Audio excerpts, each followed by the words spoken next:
Dude, Bitcoin just jumped up $200 right since I started the show. It just jumped up $200. I don't think anyone's here yet, but I'm here.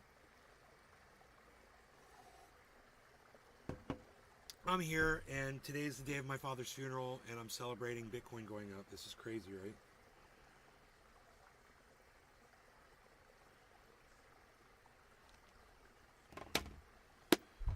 Michael Haskey, damn, time something good happens, right? Oh my goodness gracious. Couldn't be happier right now. Thank you for starting the show, Michael Haskey. Prepare yourself. Thank you, buddy. Prepare yourself. Hello, Michael Haskey. Michael Haskey is here, everybody. It's the Michael Haskey Show from Michael Haskey. It's the Michael Haskey Show.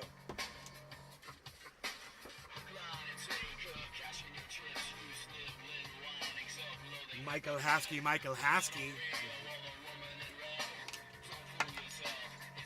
Michael has key. Michael.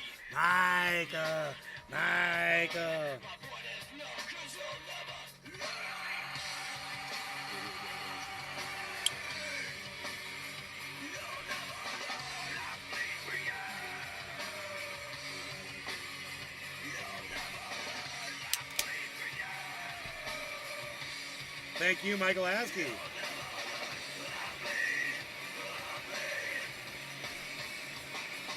Let's get ready for that video.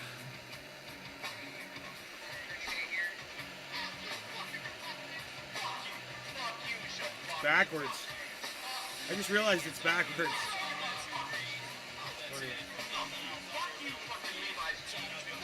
Eating up a dab.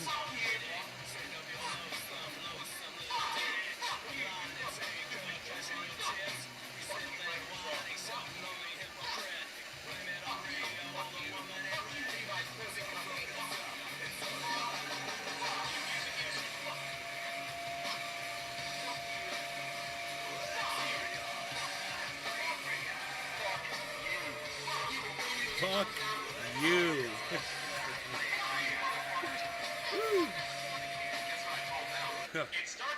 I can only imagine there, Nay.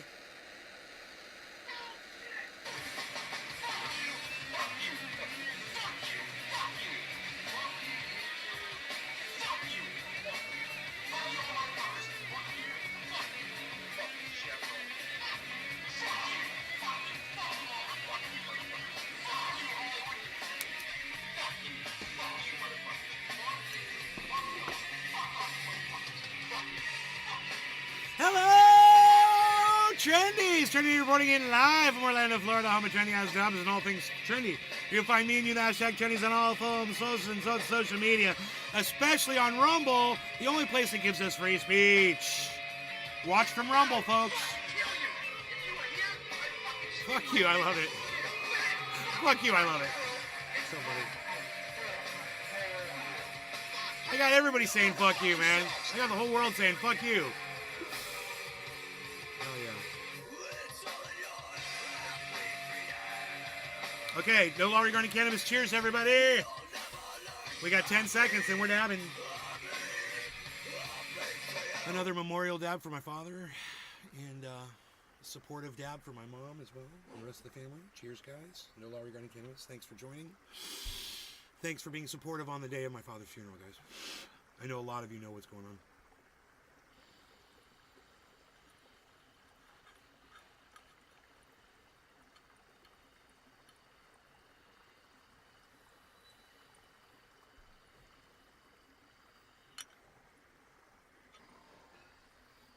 I really needed that.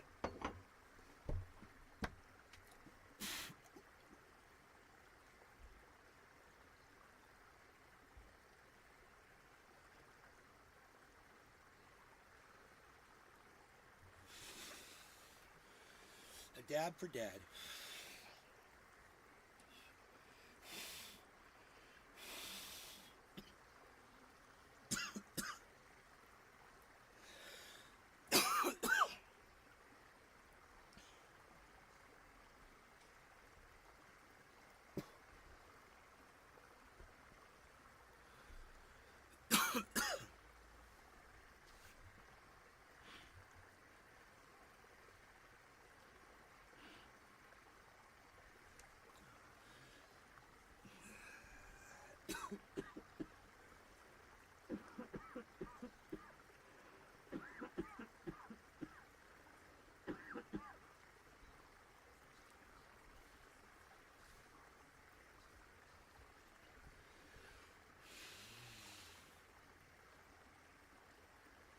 Oh God, that just takes the stress right out of my brain cells, man.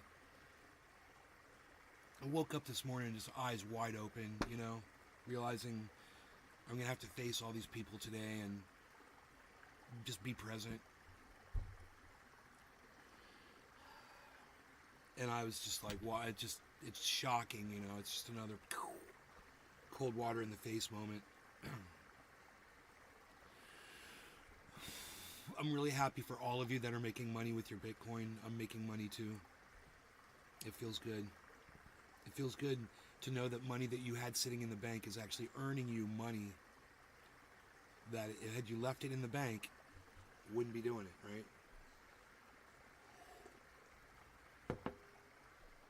Man, that guy last night was talking like he's not going to pull out his money.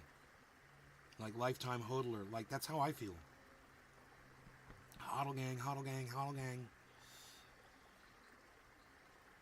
You wish you could give me a hug? Oh. 45,700. Guys. Remember a few days ago I said it's going to 44. Now it's the target's like 47.5.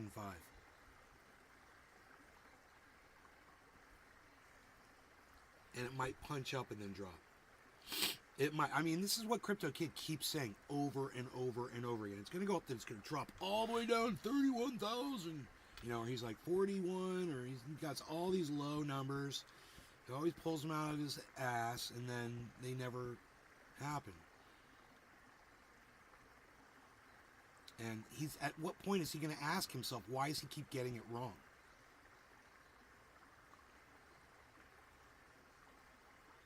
You know? And then realize it's because the market has changed. Michael Saylor has reached more ears. You know, more people know about this. And everyone that knows about it knows this is the time that the market's going to explode. And everybody knows about the halving now. Nobody knew about, I didn't even know what Bitcoin was, for the most part, when the last halving happened. You know, I'd heard of it, and I just thought it was a scam and bullshit. And I love when I say that because I sound like some crazy snake oil salesman. Oh, I thought it was a scam, but then I tried it. No, you guys tried it. No. And I don't care how crazy it sounds. Because, you know, one need look no further than Da Vinci that's living in Dubai and doing whatever he wants to do. Because he got into Bitcoin when it was at 0.000 whatever. And bought, you know, he probably bought like, I don't know how many Bitcoins Da Vinci bought. We should find that out. Let's Google it. How many Bitcoins did Da Vinci buy?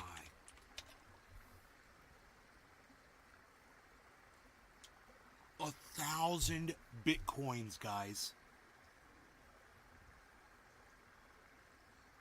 He bought 1,000 Bitcoins.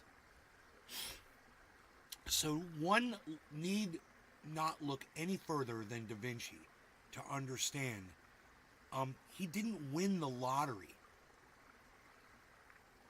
You know, it was like he had the lottery ticket and was giving it to anybody else who would pay attention to him.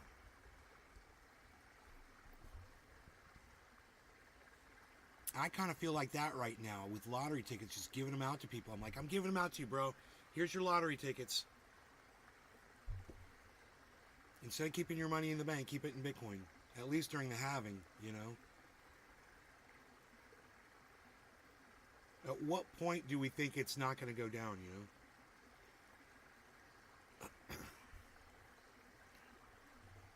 The orca says hello.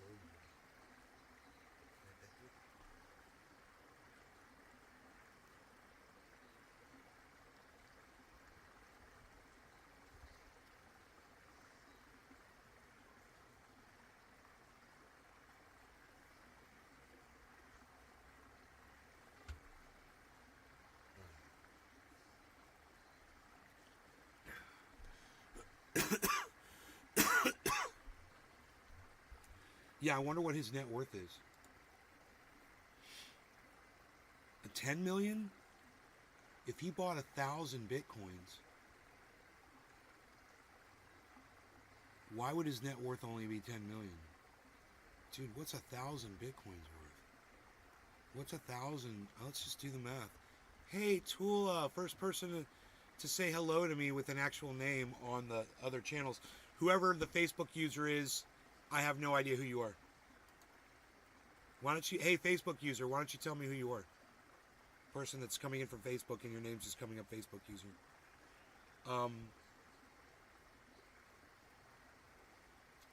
What is 10 million? No. What is 1,000 times 45,700? 45,700. That's $45,700,000. So I knew that number was wrong, but then that means Da Vinci didn't buy 1,000 bitcoins, or he got rid of some, or whatever. He made a huge mistake. He could have $45 million right now. I just checked my Bitcoin. Good morning, Tula. I just checked my Bitcoin transactions since you got me on Bitcoin. I've done over $2,000 worth of day trading. $2,000 worth of day trading. I love that Cash App keeps every Bitcoin transaction. Ah, damn, Tula.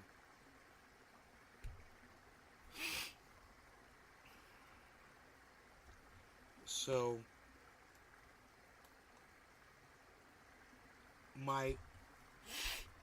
one of my offline wallets has $250,000 in crypto right now.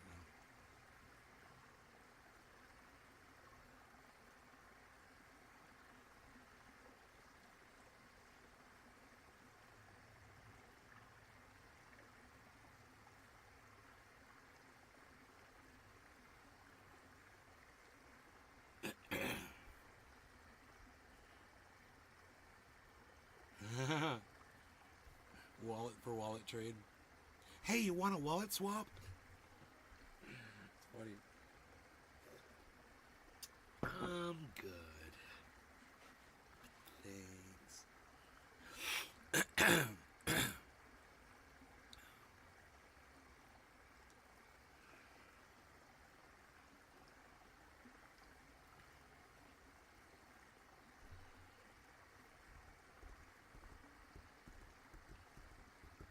See, I need to buy more Bitcoin so I can give out more Bitcoin. You know?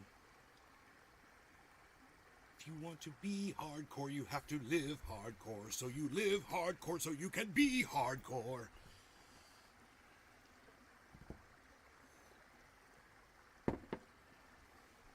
Maybe I should have put that 700 for my truck on Bitcoin when it was down there.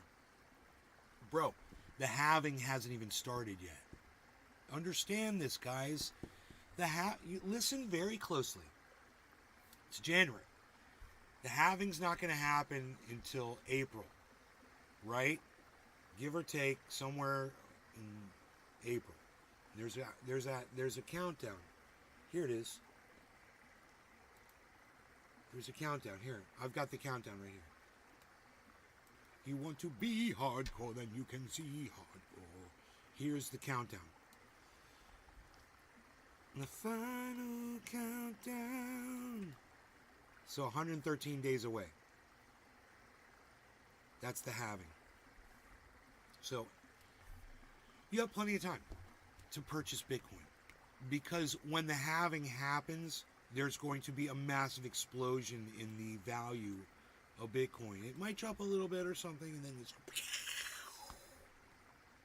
and then just explode. And everyone knows it.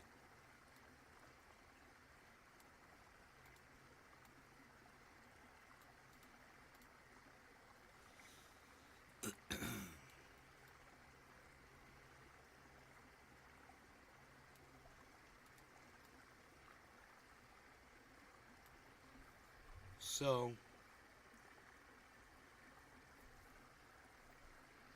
In 113 days, and everybody listen closely, okay, here we go. I haven't said it yet, top of the hour.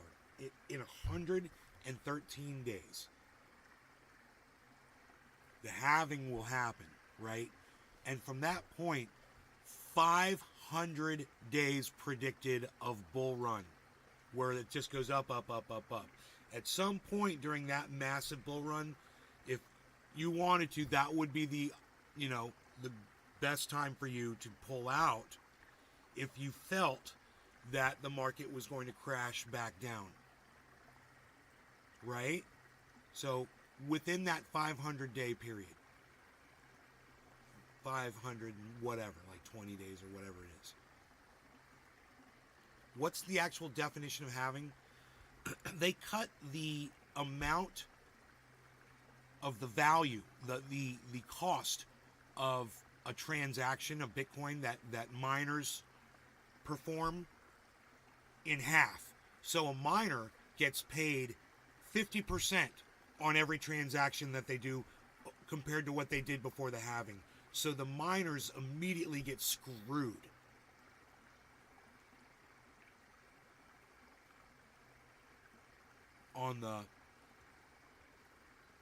But then some things happen and Bitcoin goes up in value. And there is some things that happen at that point. Once the halving happens, we could watch a video on it. Let's do that.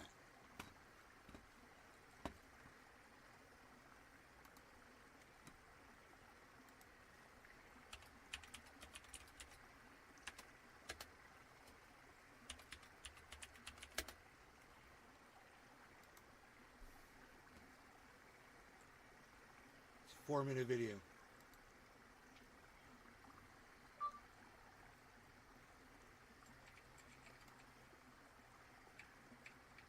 This is fun because we got the halving. Money is just like everything else. Its value depends on its supply, how much there is, and its demand, how much people want it. Governments can create money at any time. Usually, central banks meet every few months to decide whether to adjust the money supply. If the situation seems urgent, they can ramp things up immediately, as we recently saw during the coronavirus crisis. Bitcoin, on the other hand, doesn't have banks, or boards, or anyone in charge. So how then does it decide how much money to print? Through a process known as halving. Back in 2008, Satoshi Nakamoto, the creator of Bitcoin, had an idea. What if you took humans out of the financial equation entirely and created new money on a schedule that would last more than 100 years? It would be boring, predictable, and let people trust the system since they could make very long-term plans with confidence and without the need to worry about sudden or unexpected changes. But for Bitcoin to be valuable, it needed to be scarce, like gold. Nakamoto set the maximum number of Bitcoin to 21 million, so Bitcoin would be limited in supply, and thanks to the halvings, it would have a long, predictable, and unchangeable release rate. But how does it work? First, let's explore the process of mining. Think of it like a raffle that has one winner every 10 minutes, where miners generate a new raffle ticket for each math problem they complete and turn in. In the early days, computers weren't optimized to create these tickets, so each Bitcoin miner generated fewer raffle tickets for each contest. Anybody could use their own computer to do it, and many did. Now, in 2020, there are specialized computers to do the mining, and companies that fill enormous warehouses with these machines, in parts of the world where electricity is relatively cheap. And every 10 minutes, one lucky miner wins, and new Bitcoins are given to them as the prize. In the early days, when Bitcoin had no real value, Dude, I didn't know about that. I just totally learned something. It's crazy. the protocol gave away 50 Bitcoins every 10 minutes.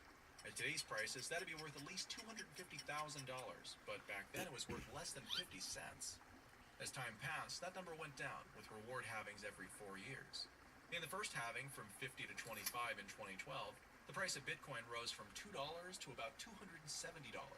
In 2016, it rose to about $700 and kept increasing until the great bubble of 2017 and 2018.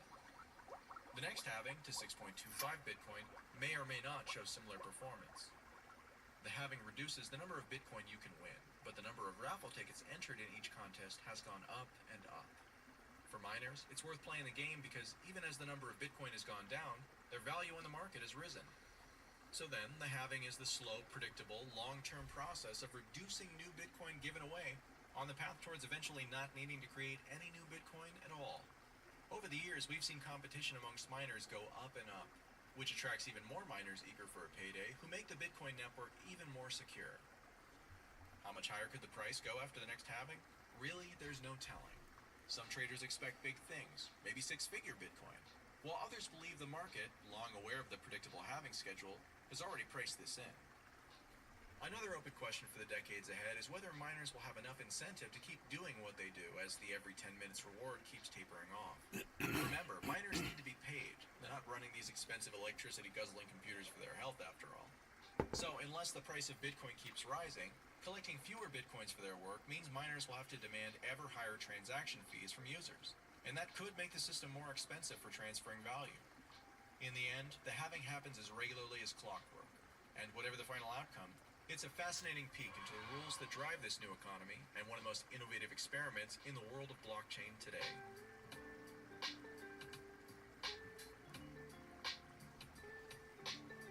It looks like Michael Haskey's having some internet issues.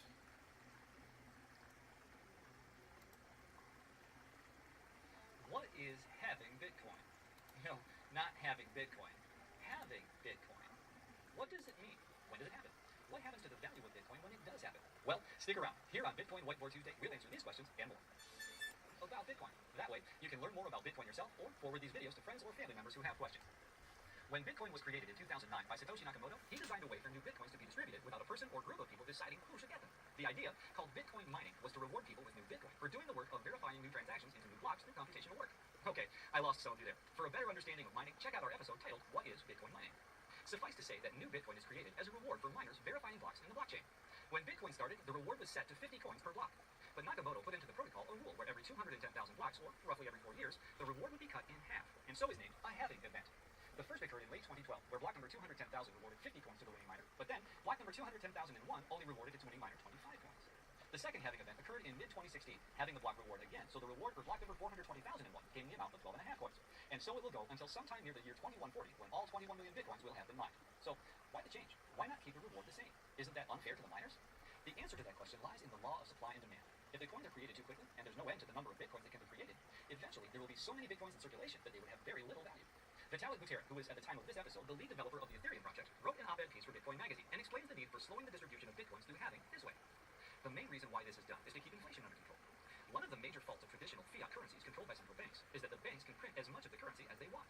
And if they print too much, the laws of supply and demand ensure that the value of the currency starts dropping quickly. Holy shit, that makes Bitcoin is intended sense. to simulate a commodity, like gold. There is only a limited amount of gold in the world, and with every gram of gold that is mined, the gold that still remains becomes harder and harder to God, extract. it's so As a result important. of this limited supply, gold has maintained its value as an international medium of exchange and store of value for I over gotta 6,000 tell you, years. I gotta And tell the you. hope is that Bitcoin will do the same. Okay, I'm sure you're asking, what will happen to the value of my Bitcoin? I've heard it explained so many times, but man, this is one of the best explanations I've ever actually heard where I really grasped what it means, you know? Well, the short answer is, nobody knows. In 2016, a week after the halving event, not much happened to the exchange rate of Bitcoin against the US dollar. Where Bitcoin was trading at around $650 at the time of the event, a week later the rate was about $675, so not much of a change. Many believe that the anticipated rise in price actually occurred between 3 months and a year ahead of the event itself, where Bitcoin was trading around $300 at a year prior and $430 3 months before the halving occurred. But that was a different time. Adding to the mix the media attention and subsequent public awareness spike in 2017, the exponential growth of ICOs and new coins in the marketplace, government regulations and restrictions, not to mention futures and derivative offerings opening up doors for institutional investment, and it becomes quite the task. Whoa. Everything just It's quite disappeared the on my task to predict screen. what effect the next halving event will have on global exchange rates. The important thing to remember is this. Bitcoin was designed to be valuable. First, in that there will only ever be a specific number of them in existence, 21 million. What he said right there, there's a limited supply of Bitcoin, just like the amount of gold on the planet. It's not like the dollar, that they can keep printing dollar bills. They can't keep printing Bitcoins. There's a set number. That's what gives it the value that it has, and that and the halving are what guarantees that the value will keep increasing. That's it. And that inflation in Bitcoin's economy is kept in check by slowing its distribution through the process of halving. I hope this gives you a better idea of what Bitcoin It halving really is and an does. important feature of what That is a really good video. That was from 99 Bitcoins is the name of the channel. And that was... I'm actually going to subscribe to it. That was really... It was... What, dude? I got some fucking thing on there and it said I was the 5,000 subscriber or something. No, that was weird. That's what it looked like. It must have been something else. So,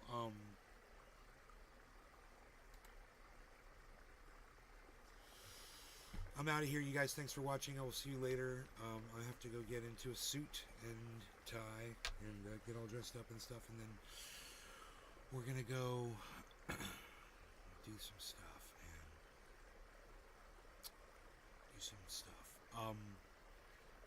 If there were more of you here, I would stay, man. It's definitely, it's a big day, man. But you know, I'm gonna go sit with my mom. You guys take care. Love y'all.